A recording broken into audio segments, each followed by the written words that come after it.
Cinema యూనిట్కి congratulations. అంటే అందరూ కూడా మనస్ఫూర్తిగా చెప్తున్నారు, ఏ మొహమాట పడకుండా. ఎందుకంటే సినిమా బాగుంది. బాగున్న సినిమాకి ఎవరు చెప్పకపోయినా ఆడుతుంది. బాగాలేని సినిమాకి ఎంత పెద్ద స్టార్లు వచ్చి మాట్లాడినా యూజ్లెస్.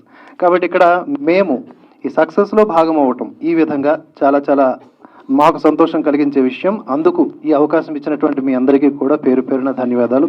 ఎస్పెషల్లీ సాయి కుమార్ గారు గుర్తించినందుకు ధన్యవాదాలు. సో మేము జనరల్గా ఇచ్చేటటువంటి సినిమా రివ్యూలు ఇవ్వము.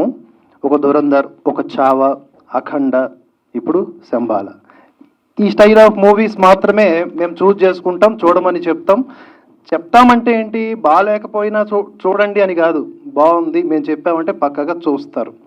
ఆ విధంగా ఉంటుందన్నమాట మన స్టాండర్డ్. ముఖ్యంగా డైరెక్టర్ గారు యుగంధర్ గారు అద్భుతమండి. మీ ఆలోచన శక్తి కనిపించింది సినిమాలో. రీడ్ బిట్వీన్ ద లైన్స్ చాలా ఉన్నాయి. అరిషడ్ వర్గాలు అనేవి మనిషికి శత్రువులు. అంటే మనల్ని మనం కంట్రోల్ చేసుకోవడం. భగవద్గీతలో నా ఫేవరెట్ శ్లోకం, ఉద్ధరేత ఆత్మనాత్మానం. అంటే మనకి మనమే శత్రువు, మనకి మనమే మిత్రుడు.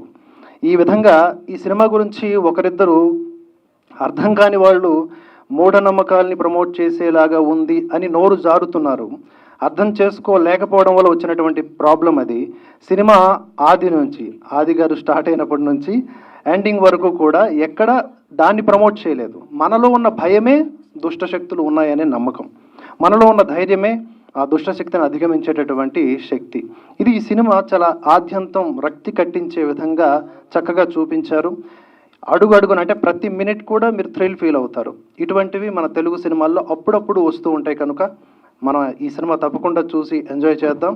ఎస్పెషల్లీ ప్రొడ్యూసర్స్ మీకు థ్యాంక్స్ అండి, ఇలాంటి అవకాశం ఇటువంటి డైరెక్టర్స్కి యూనిట్కి ఇచ్చినందుకు. అండ్ ఆది గారు కంగ్రాచులేషన్స్, మీరు ఇవాళ శుభవార్త విన్నాం, మీరు తండ్రి కాబోతున్నారని. అలాగే మీరు తండ్రి కాబోతున్నారు, తండ్రి గారికి ఒక ఆనందాన్ని ఇచ్చారు.